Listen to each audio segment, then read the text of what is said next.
listening to the Identity at the Center podcast. This is the show that talks about identity and access management and making sure you know who has access to what. Let's get started.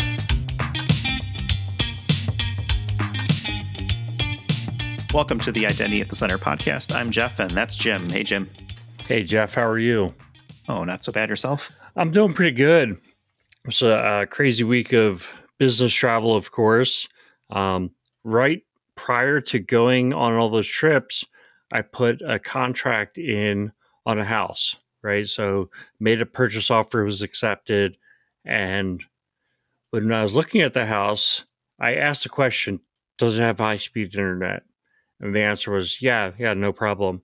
And I looked around. I mean, the house had TVs, it had no satellite dishes. But now that I've looked into it further, it appears there's no connectivity from a fiber perspective, like AT&T. Xfinity doesn't run all the way to the house. So I'm kind of thinking right now that broadband's not going to be available.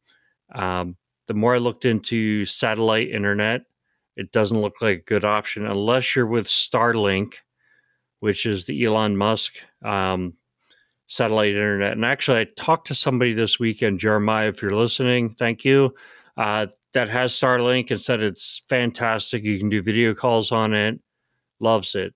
But it's not like you just order it and it shows up and you're on it, especially, kind of in the southeastern U.S.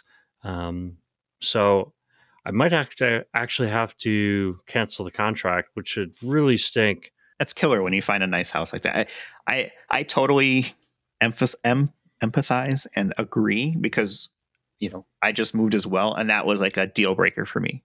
Like we told the realtor, like, has to have high speed internet. Like I'm not willing to compromise on that. There are other things I will, but high speed internet was one. Needs to be, gig speed preferably. And fortunately, the place we have here is good. And I do have gig speed, but I mean, we're talking 2022. This should be a service that is like a no-brainer, and certainly certain homes haven't, been able to keep up with that for any number of reasons. Right? It's probably not the homeowner's fault. It's more like just the broadband infrastructure hasn't kind of reached that point of saturation yet. The Starlink option is pretty interesting, though. I think the issue that I've had with satellite internet over the years has been the latency, which isn't great for obviously gaming, but voice conversations and video calls, and obviously the stuff that you and I do for the podcast relies on that quite a bit. I'd be interested to see how the Starlink option works. I know that it's maybe a little bit expensive, but if that's the only option that is tenable, then who knows? Maybe it's the right way to go. I don't know. I mean, what's more important? Is it the high speed internet, or is it the house, or what? Well, I mean, the high-speed internet is how I make my money, so I can't afford to live in the house without the high-speed internet. So it's right. Kind of a catch-22. The funny thing is, I mean, it's not like this house is in the middle of nowhere. It's apparently AT&T fiber and Comcast run to within a couple hundred yards of the driveway, right? They go down that street. They only run it as far as somebody who's on the street orders it and has to connect it into their house. But can you imagine calling either one of those companies, AT&T or Comcast, and trying to explain it to a level 1 support engineer that you need somebody to come out and extend the service to your house? So, being that I don't even have the house and can't even place the order yet, right? I don't know. It might just be too expensive of a risk to take. And the Starlink sounds like it'll be available. See, I kind of feel like, talking to Jeremiah with his experience, like if I could get Starlink, I think I would take the risk that that's going to work. But, it doesn't even sound like that's an option until next year, maybe. Now, I found a Reddit topic where about a year ago, people that aren't that far from this new address actually got Starlink, but it seems like everybody who got it never went on to post on how good it was. So it's like, yeah, I got my confirmation that my dish is on the way, and that was it. That was the end of the conversation. But I mean, look, with what we do, and we're not the only ones, we work from home, you have to have high speed internet, and it's got to be Yeah. reliable. Well, maybe this is something that if you're listening out there, if you're a Starlink, have somebody with Starlink experience, ping Jim on LinkedIn. I'm sure more data points would probably help him out. I'm looking at the website right now. It says that you get latency as low as 20 milliseconds, which is pretty good, actually. Yeah. I don't. It's marketing, so who knows, right? As low as 20 sounds great. What is the realistic, measurement will be much more interesting. Well, I think if you're under 50 to 100, you're probably okay. But past that, you might have some struggles. But who knows? I don't know. If you have Starlink experience in the real world, ping Jim. I'm sure, good or bad, he would appreciate it. yeah, I would. And I know people don't tune into the Identity at the Center podcast to hear about all my problems. But imagine this also is that the folks in the house now tell me that they have AT&T DSL, which doesn't sound good enough, right? But it's worth investigating. When I called AT&T, they said, sorry, we can't run DSL to that address. So somebody's lying. Yeah. Oh, there are other houses out there, I guess. But yeah, first world problem, but yeah, of extreme importance for you and I based on kind of what we do for a living. So for sure. Absolutely. What else we got going on? We've got Gartner coming up in August. You and I are going to be there. We're going to be there. We're going to be podcasting. The more of our listeners who can link up with us, because we'd love to get people on to spend 5-10 minutes with us, just telling us about, what sessions they've been to, what was their favorite session, what were their big takeaways.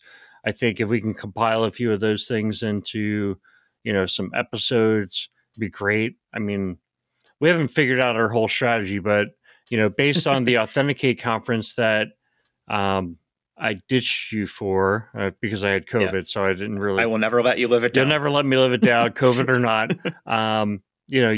You had an episode per day, and I'd love to match that if possible. Yeah, it's a lot of work, but I think it'd be kind of cool. I'm still trying to work out where we will do the podcasting. We've got a lead on a spot that's like one level up, but there's conversations between like Gartner and Caesars and approvals and all this other stuff. So hopefully we'll get that kind of sorted out sooner rather than later. But my thought was like, yeah, let's talk to folks who are going to be out there. And if you want to be on the show, great, right? We can work that out. Even if you just kind of want to watch, the magic happen, as boring as it might be, maybe even being in the room while we record with others, I think that's certainly an opportunity as well. But at the very least, give us an opportunity to kind of give a fist bump of thanks if people are going to be out there listening, or who are listeners who are going to be at Gartner.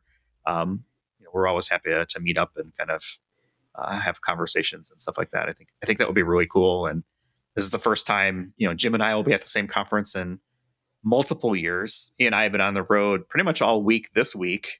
Saw each other for the first time on Monday, last Monday, in over 2 years, which was, a little bit surreal. But yeah, here we are. Even though we video like every week, we've videoed every week for the last 2 years. So it wasn't like, oh, that's a big surprise what you look like now. But yeah, it was definitely weird. It was my first business trip in over 2 years. Yeah. Well, it's back, baby. We're all over the place now. Yeah. So I guess good times. We were having some conversations this week too that about some cool stuff that we're working on that not ready to announce yet, but stay tuned for later this year. We'll keep some mystery around it. But there's two things. Like one of the conversations was we're kind of talking about the podcast with some folks, and it's like, well, Clinton, if you're listening, I'm going to steal this, but it's like, how do you guys come up with ideas? And we kind of explained our process, which sometimes it's planned, sometimes it's not. Here we are. We've been on the road all week, haven't had a chance to sit down, and it's Saturday, July 23rd, and we're recording this, and I'm going to have to get it edited and ready to go and published for early Monday morning. So that's sort of like the process and the magic that comes behind it. But a lot of the times we pull topics from is what happens to us sort of in the real world as we're having conversations, with either colleagues or clients or, analysts or whoever it may be. And the conversation that we were having earlier this week was really kind of around like this idea of a hub and spoke model. And it got, I think, Jim thinking about mergers and acquisitions. I think that's where we're going to take the conversation today is, talk about sort of IAM in the M&A space, mergers and acquisition space. But Yeah, before you yeah, go any further, this would be a good point to insert the an audio clip from the Seinfeld show where George is saying it's a show about nothing.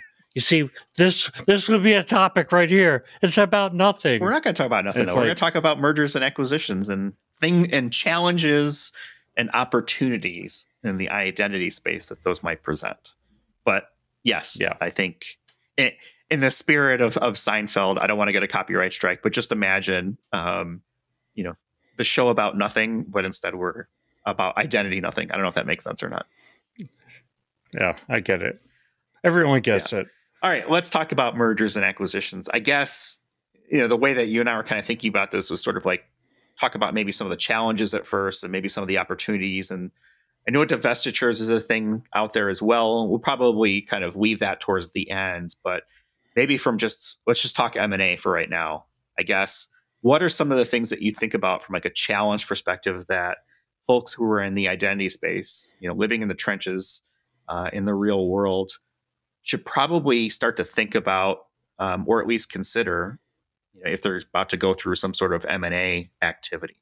Yeah, I mean, well, I think that the M&A activity kind of needs further definition, right? Because there could be the M, which is mergers, and it could be kind of a merger of equals, right? So a big bank is joining with another big bank or whatever industry, but you've kind of got two organizations that are roughly the same size or have roughly the same sway, and you've got to kind of like stitch those two together. Whereas on the acquisition side, I think of a bigger fish consuming a smaller fish. So it's, in other words, a big company buying out a smaller company, and the smaller company is going to plug into, how things are done at the bigger company. Um, I also kind of feel like, especially in that second scenario, is if your company's done a lot of pre-planning or acquires companies all the time, you really should kind of start to have a strategy for how you fit in an acquired company, right? So there's the policies and standards and all the things that you're going to adopt, and that we have a strategy for how we handle, Active Directory or single sign-on, things like that. Um, so I think that that definition really is a good starting point. A merger, I think, is it definitely has its challenges. It also presents a lot of opportunities as well, because potentially the company you're merging with brings as much um, good stuff to the table as your organization, or maybe more. Yeah, I guess the mergers and acquisition definition is flexible because you could be on either side of those in any capacity, right? If you're doing a merger, chances are, the organization is probably the same size. There might not be a bigger fish, or maybe there is a bigger fish, right? Who's going to be in charge is one of the things that I think about. It's like, okay, two organizations of equal stature and capability, right? Who becomes the dominant personality from an identity perspective when it comes through that merger? In the case of an acquisition, if you are acquiring someone else, chances are you're probably going to, impose your identity processes and technologies onto whoever it is that you're acquiring. Conversely, if you are being acquired, you might have the opposite, right? The acquiring organization may impose certain things upon your identity stack, whether it's process or technology, that need to be accounted for. Now, doesn't always hold true, right? It may be that your company's acquiring technology or acquiring another company because of the success of that technology or processes, and you might be able to impose some of the better processes and things that come along. So I think it's important to not just look at this in a black and white way and say, okay, we are buying you, so therefore you're going to do it the way that we tell you to do it. That certainly can be the case, but is not always the case. So I think if you've got a good identity program of whether you're the acquiree or the acquirer, there is the opportunity to kind of extend that maturity into the organization, either up or down from there. I think some of the other challenges that I can think about too is like, you've got different IT systems that are going to be out there.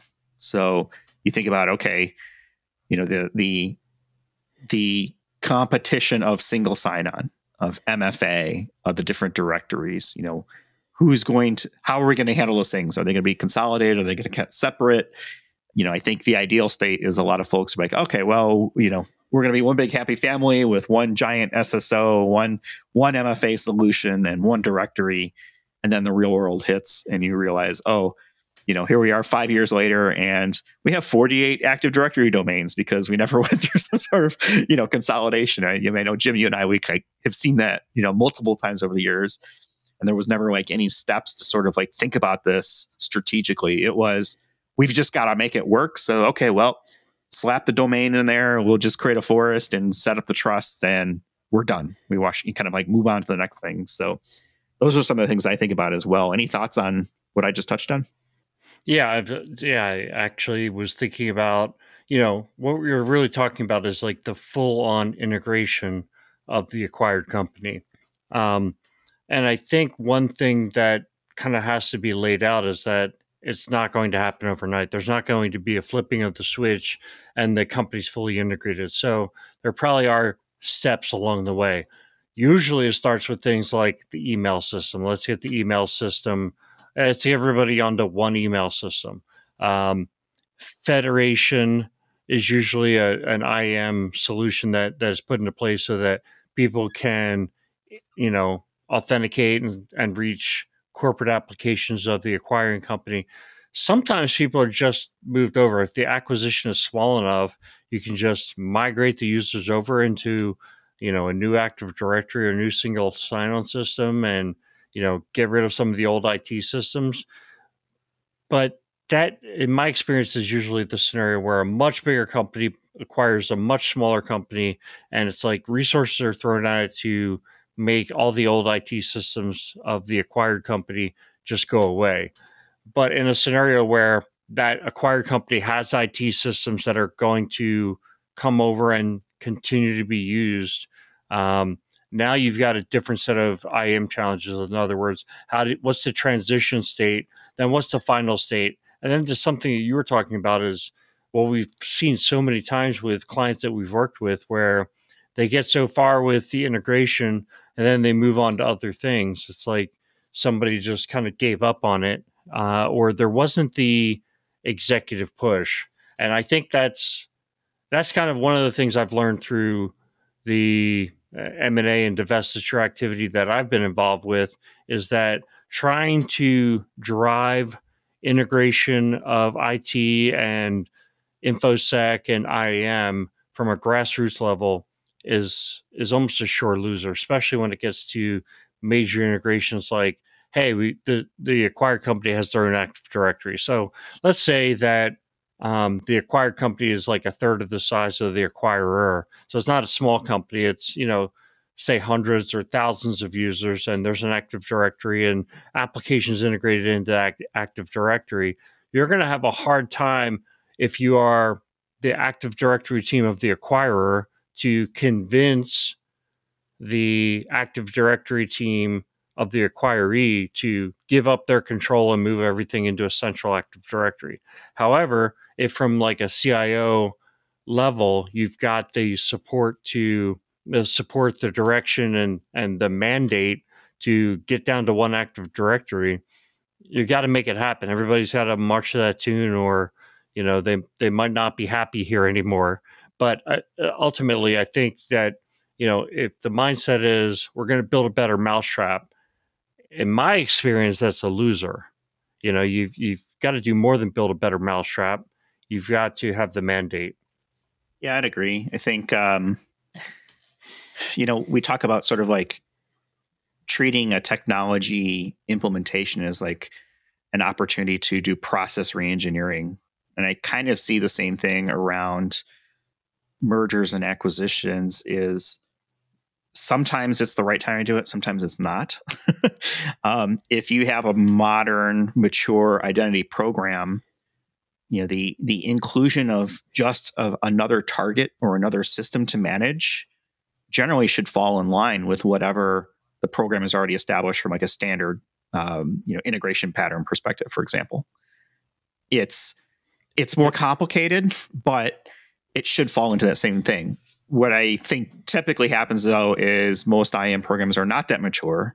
And so they're left scrambling and trying to figure out, okay, well, how are we going to get, this new population into our system? Are they going to go into the EHR platform?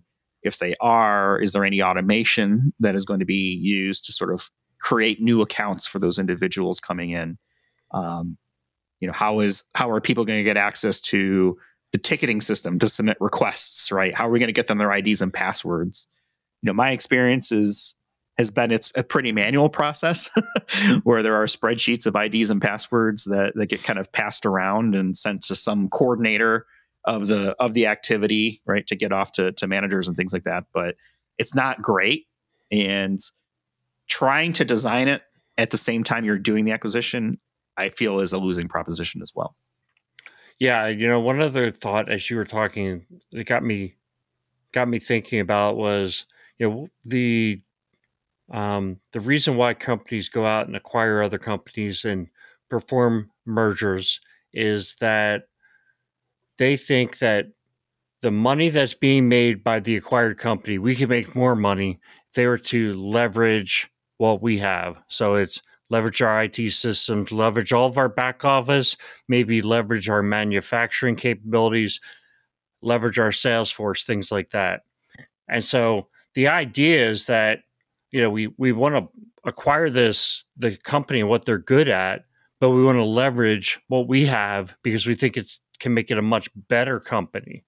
When I think about that mindset and I think about running a back office, not just a back office, but hey, let's say we start manufacturing these goods in different facilities and things like that.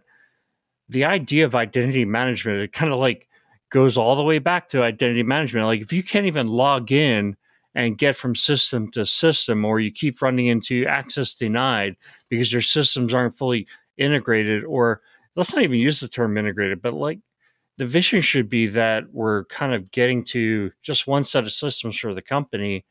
If you can't get the IAM stuff straightened out, everything else is going to suffer. And so I kind of feel like, from a technology leader perspective, getting that IAM piece straightened out is just of the utmost importance. And again, if you kind of leave that to a grassroots effort to say, all right, well, we don't want to rock the boat and force and make people who are over here feel like, oh no, Big Brother's coming in and forcing me. So I'm just going to, from a grassroots perspective, have my Active Directory administrators work out. I'm telling you, from what I've seen, it'll never happen. Yeah, I think the intention is that, whenever we go through sort of this process of a merger acquisition, it's to make the experience good for everybody involved. I don't know anybody who likes to try to have a process where it just doesn't work, but that's just the way it is. The process of merging identities is always a challenge too, because sometimes you'll come across these situations where, people might have an account in one organization and the organization is acquiring them. They may already have an account there as well. So trying to kind of pull those together is a challenge. I've seen it before too, where people are not necessarily loaded into directory systems. They might be kind of treated as like one-offs, and they live sort of like in this transitive state between directories or between HR platforms, whatever it may be. So I think that's another thing that people kind of need to consider is, as you're going through this process, right, you might have like on your side an identity and access management platform that is used to receiving identity data from an HR platform, like a Workday or an Oracle, or I'm sure there's tons of them out there, right? How is your system going to respond when that data is not available or can't be used for whatever reason? How are you going to provision those accounts is always a question. And the same thing is if there is a termination, how are you going to make sure, this is kind of touching on the divestiture topic that we'll talk about as well, but how do you make sure that access is unwinded too has been a challenge. This is where I typically see those spreadsheets get passed around, which stinks. And nobody likes that. So I think if the system is designed in a way that, again, from like a program perspective, is like, hey, it's just another target another population to manage, insert them here, and you've got sort of like this manual hookup for when that RV comes along to the campground. You can have them be more transitive. I think that makes more sense.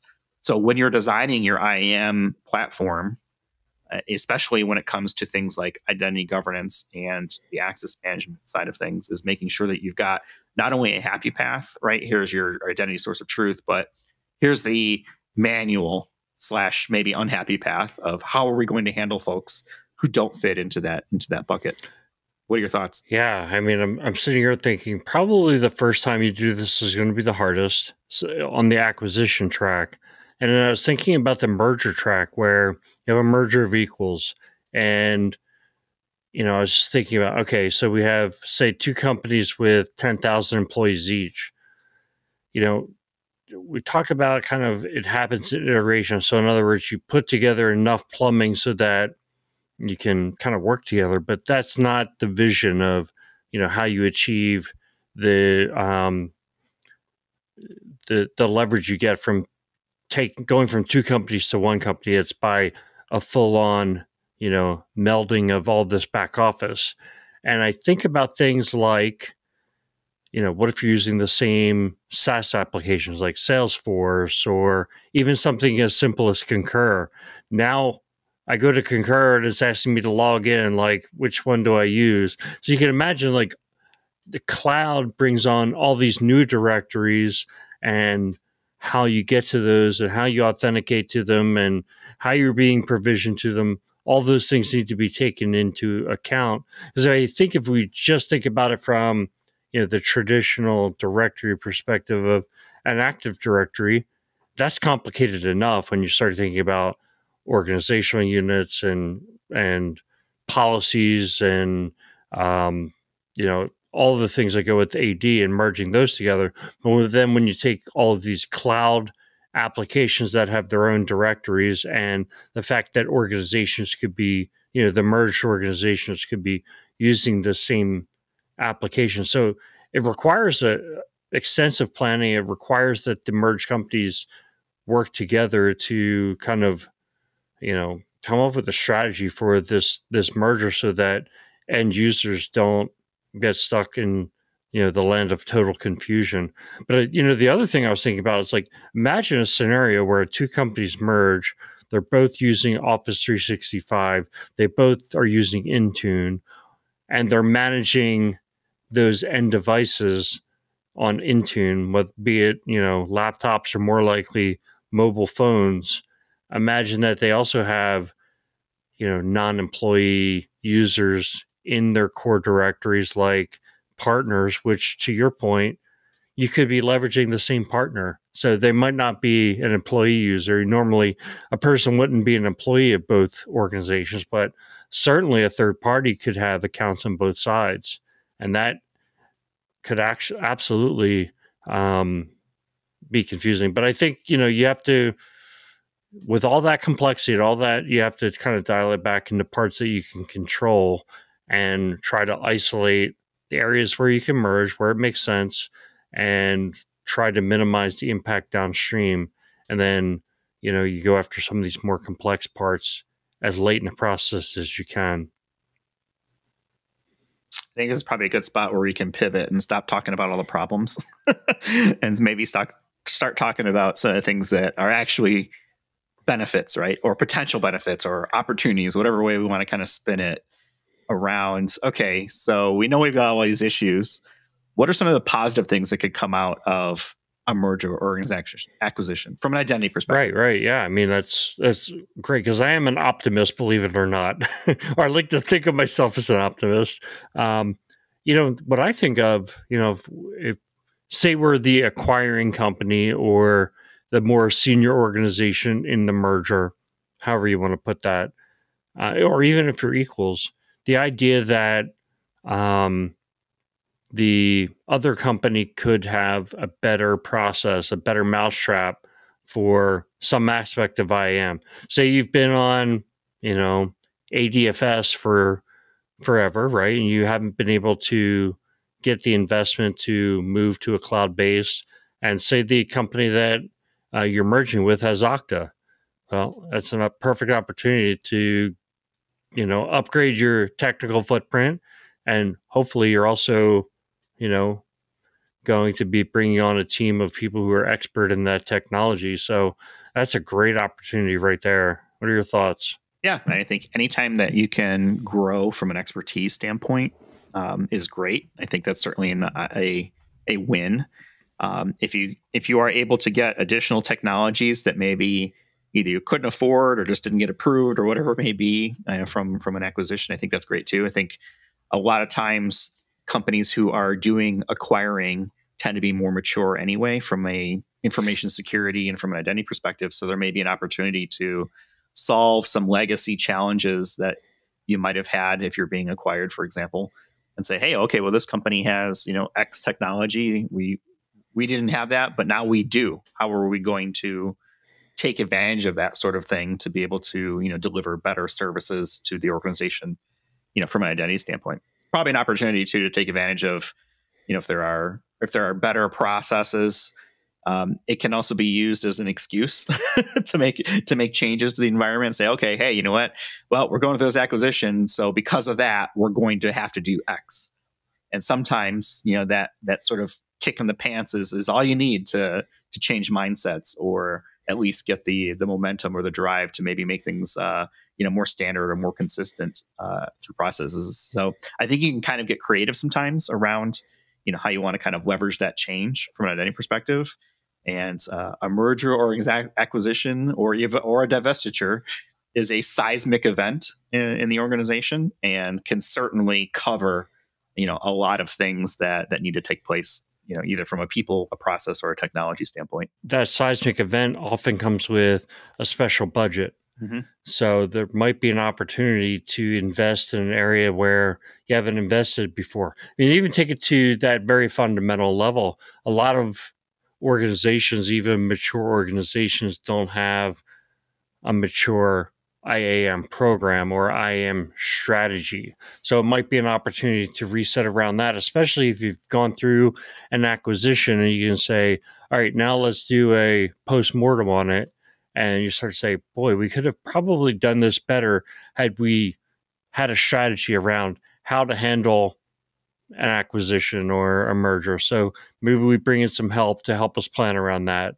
And then to your point, usually even very mature organizations have some areas that could be improved, whether it's, they could have a better process or better technology for access management or something on the provisioning and, role management side or privilege access management side. So the scope is large enough that, you can take advantage of the opportunity to have an acquisition budget and potentially get some things done. Yeah, for sure. I mean, don't overlook that budget. I think we've seen it, the last few years is like this thing called digital transformation. And we've seen a lot of identity programs sort of get better and sort of use some of the funding that might be available to transform the organization, whether it's like internal workforce or maybe some sort of customer facing thing. But I think this is another cover to get some money into the IAM program that may be of use and being able to kind of move things forward with that. We've been hinting on sort of divestitures the whole time, and I think probably now is a good time to kind of think about that as well. Is what are some of the things from a divestiture standpoint? Because for every, I feel like merger and acquisition that's out there, there is also the opposite that takes place where some part of the organization or company is being spun out or wound down or whatever it might look like. And there are certainly challenges around that because those are not typically like a normal run of the mill separation or termination, right? Those sort of thing. What are some of the things that you think about from a divestiture standpoint? Before we move on to divestitures, could I bring up one other area? I guess. Around these challenges and opportunities, because I think these two are the two things I'm going to bring up are both potential challenges and opportunities. So the opportunities arise around people. Potentially you're acquiring a company with talent and you can add that talent to your team. The challenge is potentially those folks don't realize that you're thinking about them in that way of, hey, there's going to be a new home for me and I'm going to be happier than I was before. So the challenge becomes you need to get in front of those people and let them know that there's a place for them and that you picture them in your future. So people's one. The other I was thinking of is like so many more of our of clients that I interact with are moving to this managed operations or MSP or MSSP model where they've outsourced the day-to-day run activities of their InfoSec and IAM groups and maybe all of IT. So, potentially in a merger scenario or an acquisition scenario, you've got two different MSPs. Obviously, that could be a challenge. Like, do you move forward with both of them in place? Do you move forward and kick one of them out? But it's also an opportunity, right? If one organization has been unhappy with their managed service provider, I mean, I see that, quite frankly, quite a lot.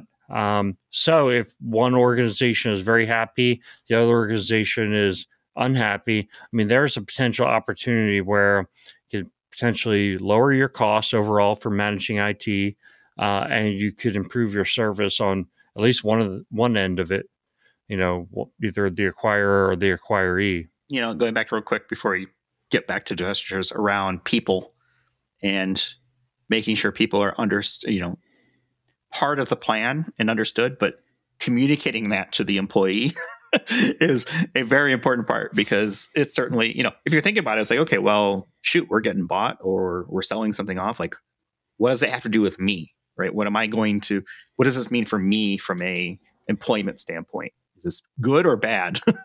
And the sooner you can share, news, hopefully it's good news, the better you will be off, because then, people are aware of kind of what's going on, where they're going to fit into the new organization or how that's going to work, et cetera.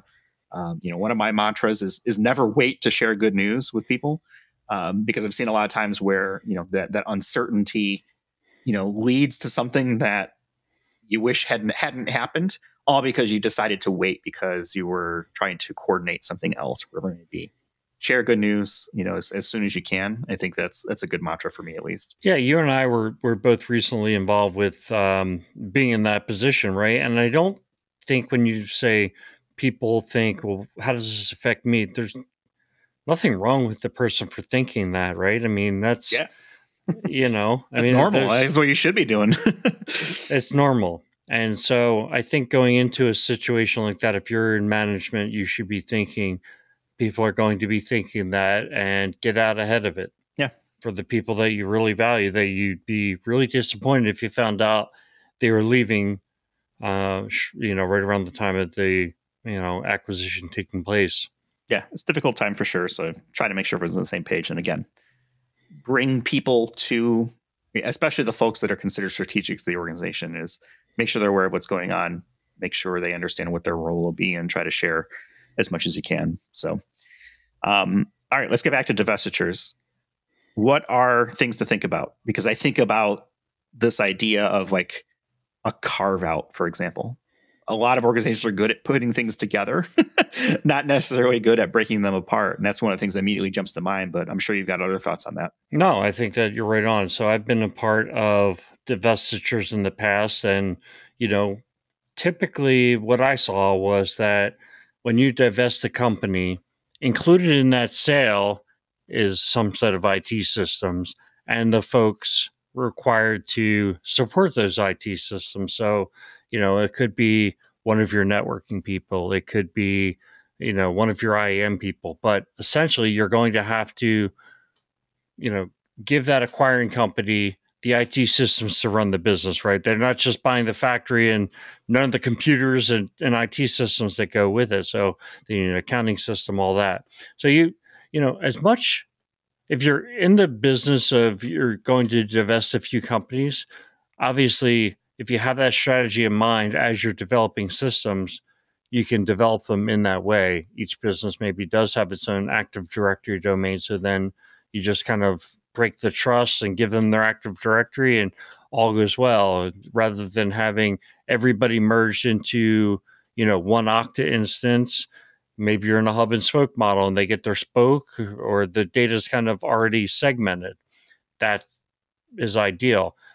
One of the other things that came to mind there is just that well, typically you're going to have to divest some of your team as well. So, if you're not completely decentralized, which would be great, but it's usually not the case, you're going to have to, take some of your folks from your corporate IT and InfoSec staff and give them over to the new company. Those people may know shared passwords and they may know, you know, things that, well, at least let's just stick to passwords for a second. If somebody knows shared passwords, service accounts, or shared passwords for routers and things like that, those passwords need to be changed. So I think, step one is try to figure out anybody that you're divesting, what are the passwords that they know that you need to change. I mean, it doesn't really sound that much different on that context of like a normal separation, right? Shouldn't you always be removing access for people who have left the organization or transferred into a new position that doesn't need access to things? I know we see the struggle all the time with like privileged access management, especially shared accounts, rotating passwords. Not everyone is fortunate to have a tool that will automate that rotation of the secrets. Password vaults. I'm thinking of like privileged access management tools like Thycotic or Delinea now, Beyond Trust, CyberArk, those sorts of things. And they're left sort of like in this manual state where it's like, okay, well, shoot, Jim knew all these accounts. I'm going to have to go off and change all these. And hopefully we get them all. It seems to be, one of the strategies. I know that you and I don't like building strategies based on hope. So how do we, validate that stuff's taken place? But, even now with like cloud security and the obfuscation sometimes of some of the identity permissions that go with things like AWS, GCP, Azure. To lesser degrees, I think Azure is a little more straightforward with the AD groups. But how are people getting access to some of these cloud infrastructure as a service or platforms as a service, whatever it may be? Understanding how the permissions are working, how they're accounted for, is a big part of it too, because we've certainly seen in the news the last few years of people having access to, for example, S3 buckets that probably shouldn't have had access to beyond their stay with the organization. It's no different for me, at least from a divestiture standpoint. It's like, okay, it is a termination, and the goal is to make sure that the access is removed in a timely manner to whatever systems will not remain. The challenge is there's sometimes this transitive state where a person might be in both roles. How do you make sure that access is appropriate? And if there are things that are being carved out or separated, how do you make sure that the right permissions remove, the wrong permissions go away, those sorts of things. So I think it's a complicated scenario for sure, but if I try to keep it for my feeble brain as simple as I can, that makes it easier for me. Yeah, well, it takes a lot of planning. It takes also having detective controls so that you can keep a watch on what's happening. I think what you mentioned there in terms of like all the cloud reach beyond kind of just what's happening on your network makes it harder to control, makes it more complex. And I think that's why organizations constantly find themselves falling behind, is that the world of IT is changing so fast. It's, new services are coming online and it makes it harder to manage. Then you throw a divestiture on top of it. So yeah, again, kind of the divestiture and M&A stuff really just has a major impact in terms of complexity challenges. But I think on the flip side, it's opportunities as well. And if you get it right, potentially you can grow your business exponentially, and that the acquisition, like we were talking about, why do businesses do the acquisitions? It's because they believe that take this company that's making $1 million a year, put it on our system, and maybe it can make $10 million a year. Because the kindness of their heart. The idea is, yeah, they don't want to make equal money. Is to make more money. So it's just the way business is. I think from an identity perspective, just kind of start to wrap things up, is try to keep it simple as much as you can. These are complex situations, but if you try to break it down from an identity perspective, we're still talking the same concepts. Who has access to what, and is that appropriate? So onboarding, offboarding, the changes. Those are still the same type of life cycle events that are probably taking place, throughout. The challenge here is that it's a new organization. They may or may not have a easy path in, and there may be some options that need to be triggered to be able to support sort of that move over or move out, whatever that looks like. So again, I try to keep things as simple as possible and try to, the life and the world is already complex. Trying to make it complex, even more complex, just for no good reason doesn't make any sense to me. So again, try to keep it simple as kind of things, and hopefully that makes things go smoother as you move through this process. Yeah, that's great advice. All right. So we should start to wrap things up, but you and I have been on the road. I've been on the road for 2 straight weeks, which is great times. And you've been on the road, I think, for the first time in a while for all week with me. It got me and you thinking about some of the trips that we've taken in the past. And you had a good one that I thought we'd bring to kind of light here is, what was your first international business trip? Yeah. Any good stories around it? Yeah, good story. And the reason we picked international to talk about is that I did have a first domestic trip, but it was pretty uneventful. My first international trip was to Frankfurt, Germany. And during the landing, there was a little kid sitting in the row behind me, and he started crying, and not sure why he was crying, but then I found out pretty quickly because he vomited over the seat on the guy next to me, and then it splashed on me. So, I mean, gross. I was pretty fortunate that I didn't bear the brunt of it, but the guy next to me got blasted. And I mean, even if you get one drop of vomit on you, it's really bad. Now, I heard the appropriate number of drops is 0, in case you're wondering. Yes. Yeah. If you're playing at home.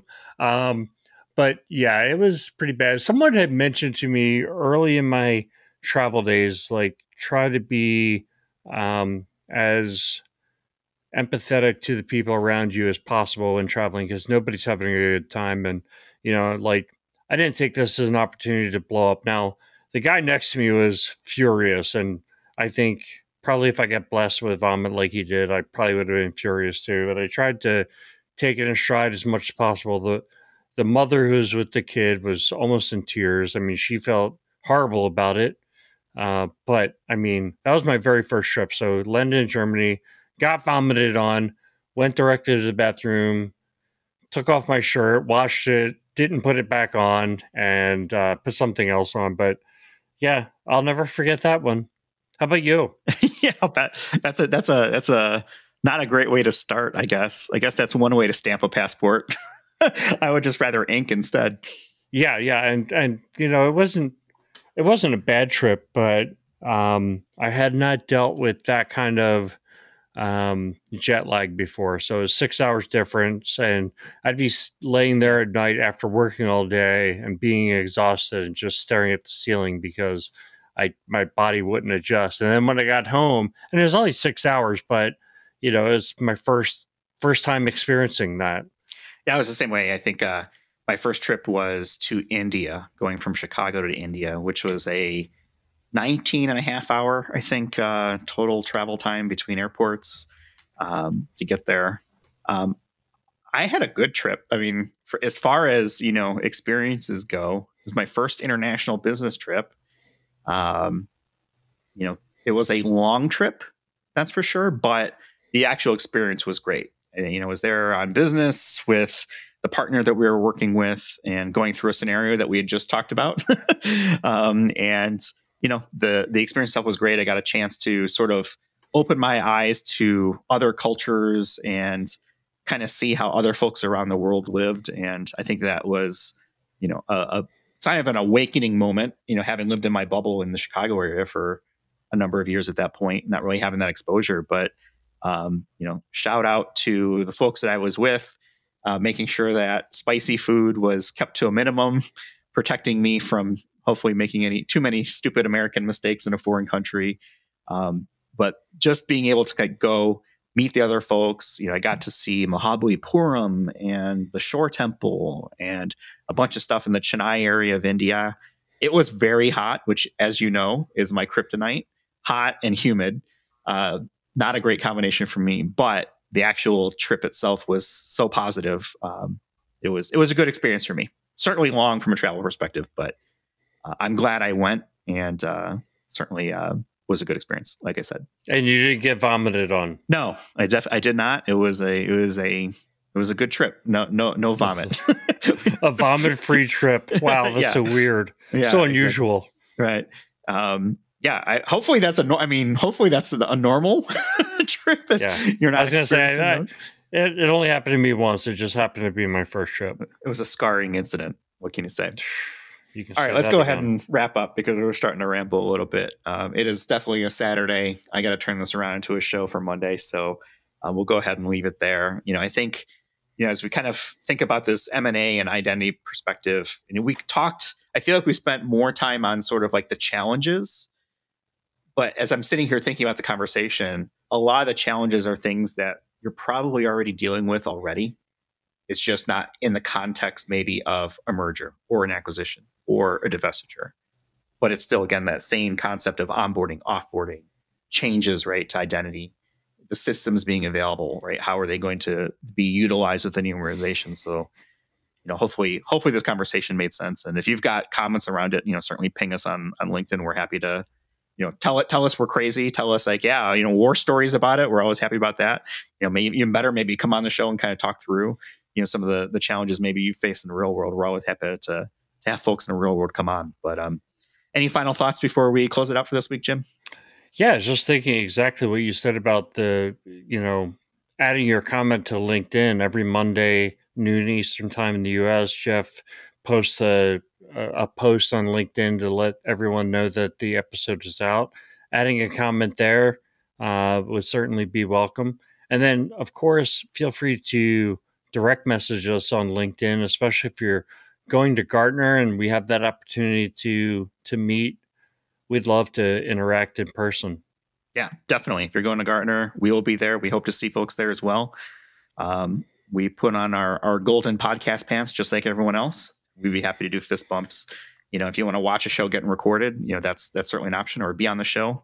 Hit us up on LinkedIn. We're happy to accommodate that as best as we can. So, all right, with that, we'll go ahead and leave it there for this week. We're on the web, identityattthecenter.com. We're on Twitter at IDAC Podcast. And we've enjoyed this conversation, and hopefully you did as well. And we'll talk with everyone in the next one. Thanks for listening to the Identity at the Center podcast. If you like what you heard, don't forget to subscribe and visit us on the web at identityattthecenter.com.